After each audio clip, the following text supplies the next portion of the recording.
বাংলায় তৃণমূল ইতিমধ্যেই আসন্ন লোকসভা নির্বাচনের জন্য প্রস্তুতি নিতে শুরু করেছে। তৃণমূল সুপ্রিমো মমতা বন্দ্যোপাধ্যায় ইতিমধ্যেই পশ্চিম মেদিনীপুর এবং মুর্শিদাবাদ জেলাগুলির সঙ্গে বৈঠক করেছেন বলেও জানা গিয়েছে। মঙ্গলবার তিনি বীরভূমের সঙ্গে আরও একটি বৈঠক করেন। সেখানেই ডানা ছাঁটা হয়েছে কাজল শেখের। কিছুদিন আগেই দলের মিটিং থেকে চেয়ার ছেড়ে উঠে গিয়েছিলেন কাজল শেখ। তাই নিয়ে বেশ ক্ষুব্ধ তৃণমূল সুপ্রিমো মমতা বন্দ্যোপাধ্যায়। সেই মিটিংয়ে কাজল শেখকে কিছুটা চাপের মুখে পড়তে হয়। এমনকি কাজল শেখ কিছুটা বকাবকিও খান তৃণমূল সুপ্রিমোর কাছ থেকে। এই নিয়ে শতাব্দী রায় তিনি জানিয়েছিলেন যে মমতা বন্দ্যোপাধ্যায় সবটা জানেন। কি বলছেন তিনি শোনাবো। কোর কমিটিতে কাজল শেখ নেই কেন? মমতা ব্যানার্জি জানে। কোর কমিটিতে কাজল শেখ নেই কেন? মমতা ব্যানার্জি জানে।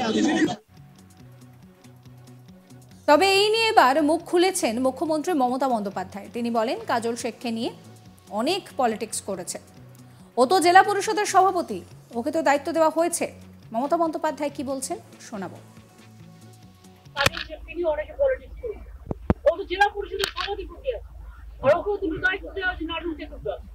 এত মিথ্যে কথা আপনারা কেন বলবেন, কেন লিখবেন? তাদের সেফটি নিয়ে অনেকে পলিটিক্স করে। ও তো জেলা পরিষদের সভাপতি আছে, আর ওকেও তুমি দায়িত্ব দেওয়া হচ্ছে নাটক দেখতে। এত মিথ্যে কথা আপনারা কেন বলবেন, কেন লিখবেন? পাশাপাশি তৃণমূল নেতা অনুব্রত মণ্ডলকে নিয়ে বার্তা দেন মুখ্যমন্ত্রী মমতা বন্দ্যোপাধ্যায়। সেটা কিন্তু সূত্র মারফত জানা যাচ্ছে। তিনি গরু পাচার কেলেঙ্কারির অভিযোগে অভিযুক্ত এবং কেন্দ্রীয় সংস্থা তাকে গ্রেফতার করেছে। যদিও বৈঠকের পরে তৃণমূল সূত্রে খবর, মমতা বন্দ্যোপাধ্যায় নাকি কর্মীদের উদ্দেশ্যে বলেন যে এখনও অনুব্রত মণ্ডল জেল থেকে ফিরে আসবেন, সেই নিয়ে কিন্তু তিনি আশা রাখছেন। এ নিয়ে শতাব্দী রায় তিনি কি বলছেন শোনাবো।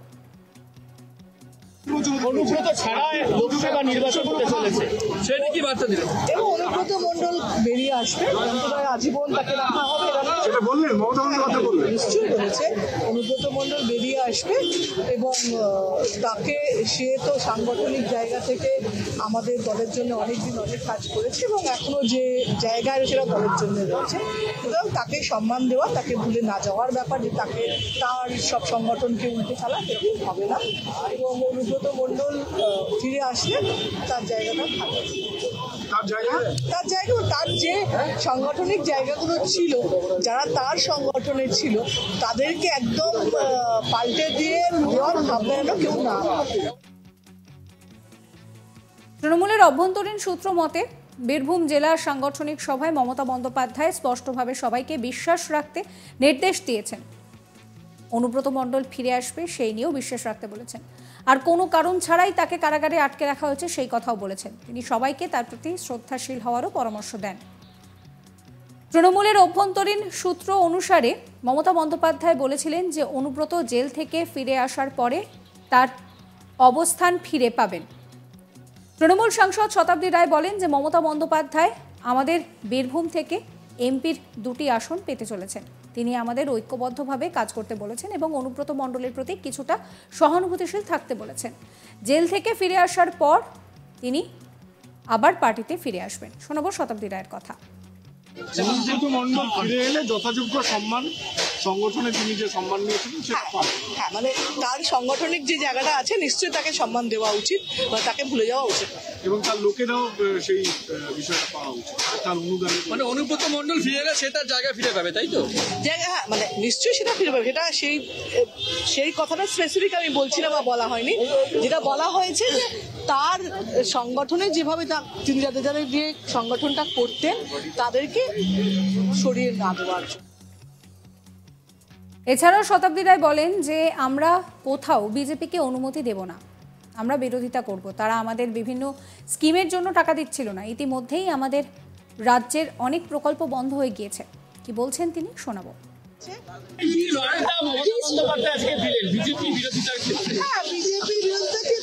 বিজেপি যেগুলো আমরা করছি সেগুলোর মধ্যে গিয়েও বিজেপি দিচ্ছে বা নাম দিচ্ছে, যেখানে বারবার সব মিটিংয়ে আপনাদেরকেও বলে যে কোথায় কোথায় কতগুলো ভাগ আমাদের আছে, রাজ্য থেকে কোন প্রকল্পে কত টাকা দিচ্ছি, কিন্তু তাহলেও নাম হচ্ছে, মানে ওরা নাম দেওয়ার জন্য ব্যস্ত হচ্ছে।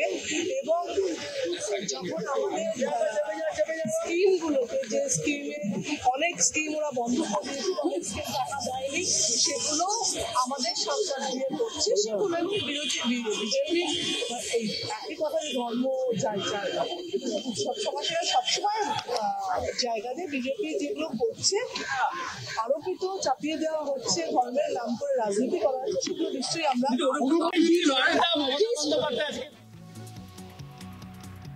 এছাড়াও তৃণমূল সুপ্রিমো বীরভূম জেলার 9 জন সদস্যের কোর কমিটি ভেঙে 5 সদস্যের একটি কোর কমিটি গঠন করেছেন। এছাড়াও অনুব্রত মণ্ডলের কিছু ঘনিষ্ঠ সাহায্যকারীকে জেলা সংগঠনের পদ দেওয়া হয়েছে। অনুব্রত মণ্ডলের প্রতি সহানুভূতির পাশাপাশি তার কাছের লোকেদের এদের জেলা সংগঠনে জায়গা দেওয়া হয়েছে বলেও জানা যাচ্ছে। অনুব্রত মণ্ডল জেলে যাওয়ার পর থেকেই বেসামাল পরিস্থিতি তৈরি হয়েছে বীরভূম জেলা তৃণমূল কংগ্রেসের অন্দরে। তারপর 9 সদস্যের কোর কমিটি গঠন করা হয়, কিন্তু সেই কমিটি ভেঙে দেওয়া হলো। সেখানে অনুব্রত ঘনিষ্ঠদের জায়গা দেওয়া হয়েছে। এই কোর কমিটিতে রাখা হয়নি বীরভূম জেলার সভাধিপতি কাজল শেখ সহ বীরভূমের সাংসদ শতাব্দী রায়কে। এক কথায় বলতে গেলে কাজল শেখের ওপরে বেশ রেগে রয়েছে শীর্ষ নেতৃত্ব। কার্যত ডানা ছাটা হয়েছে কাজল শেখের। কিছুদিন আগে দলের মিটিং থেকে চেয়ার ছেড়ে উঠে গিয়েছিলেন কাজল শেখ, আর তাতেই কিন্তু ক্ষুব্ধ মুখ্যমন্ত্রী। এমনকি সেই মিটিংয়ে কাজল শেখকে বেশ কিছুটা চাপের মুখে পড়তে হয়। এমনকি কাজল শেখ সেখানে কিন্তু কিছুটা বকাও খেয়েছেন। শতাব্দী রায় তিনি বলেছেন যে মমতা বন্দ্যোপাধ্যায় সেটাই জানেন। আপনাদের একেবারে শুরুতে শতাব্দী রায়ের সেই রিয়াকশন দেখিয়েছিলাম, আরও একবার সেই রিয়াকশন আপনাদের দেখাবো।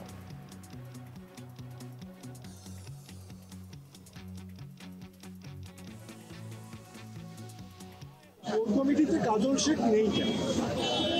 মমতা ব্যানার্জি জানে আগে। কোর কমিটিতে কাজল শেখ নেই কেন? মমতা ব্যানার্জি জানে আগে। কোর কমিটিতে কাজল শেখ নেই কেন? মমতা ব্যানার্জি জানে আগে। কোর কমিটিতে কাজল শেখ নেই কেন?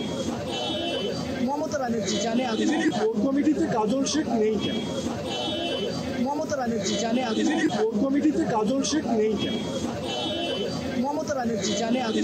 কোর কমিটিতে কাজল শেখ নেই কেন? মমতা ব্যানার্জি। এ নিয়ে আমার কালিগ অনির্বাণের রিপোর্ট দেখাবো আপনাদের। কাজল শেখ এই মুহূর্তে দাঁড়িয়ে কিন্তু অনুব্রত মণ্ডল বীরভূম জেলা থেকে চলে যাওয়ার পর একটি বড় নাম হয়ে উঠেছিল এবং বীরভূম জেলার তৃণমূল কংগ্রেসের সভাধিপতি হিসাবে কিন্তু কাজল শেখকে রাখা হয়েছিল এবং দায়িত্ব দেওয়া হয়েছিল।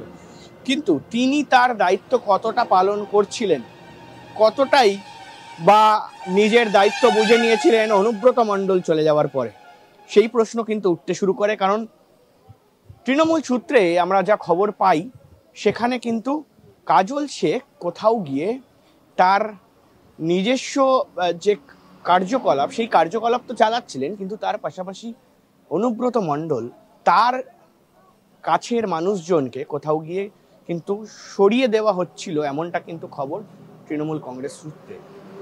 কিন্তু এই মুহূর্তে দাঁড়িয়ে বীরভূম জেলার যে বৈঠক, লোকসভা নির্বাচনের যে প্রস্তুতি, সেই প্রস্তুতি কিন্তু শুরু হয়ে গিয়েছে এবং মমতা বন্দ্যোপাধ্যায় তিনি কিন্তু নিজের বাসভবনে ইতিমধ্যেই বীরভূম জেলাকে নিয়ে একটি মিটিং করে এবং সেই মিটিংয়ে বিভিন্ন বিষয় এই মুহূর্তে উঠে এসছে এবং এই মিটিংয়ের পর স্পষ্ট এমনটা যে কোথাও গিয়ে কাজল শেখ তাকে কিন্তু ডানা ছাটা করা হয়েছে এবং শুধু ডানা ছাটা করাই নয়, কার্যত অনেক দায়িত্ব থেকে এই মুহূর্তে তাকে সরিয়ে দেওয়া হয়েছে, এমনটা কিন্তু সূত্র মারফত জানা যাচ্ছে। এবং ওয়াকিবহল মহল সূত্রে যে খবর আমরা এই মুহূর্তে পাচ্ছি যে কোথাও গিয়ে মমতা বন্দ্যোপাধ্যায় কিন্তু এই মিটিংয়ে কাজল শেখকে বেশ বকাবকি করেন এবং সেই বকাবকিতে এমনটাও জানানো হয় যে কাজল শেখ তিনি নাকি একটি দলীয় মিটিংয়ে চেয়ার ছেড়ে উঠে গেছিলেন এবং সেই বিষয় নিয়ে মমতা বন্দ্যোপাধ্যায় তাকে বকাবকি করেন এবং এমনটাও বলেন যে নিজেকে বেশি হিরো মনে করো না, এমন ধরনের কথাও কিন্তু উঠে আসে, সূত্র মারফত আমরা জানতে পারছি। কিন্তু এই মুহূর্তে দাঁড়িয়ে যে 9 সদস্যর কোর কমিটি ছিল বীরভূম জেলার যে পর্যবেক্ষণের জন্য বা কার্যকলাপের জন্য, টিএমসির সেই 9 সদস্যের যে বোর্ড, সেই বোর্ড কিন্তু ইতিমধ্যে ভাঙা হয়েছে। এবং সাবস্ক্রাইব করবেন আজ তাক বাংলার ইউটিউব চ্যানেলকে, ফলো করবেন আজ তাক বাংলার হোয়াটসঅ্যাপ চ্যানেলও।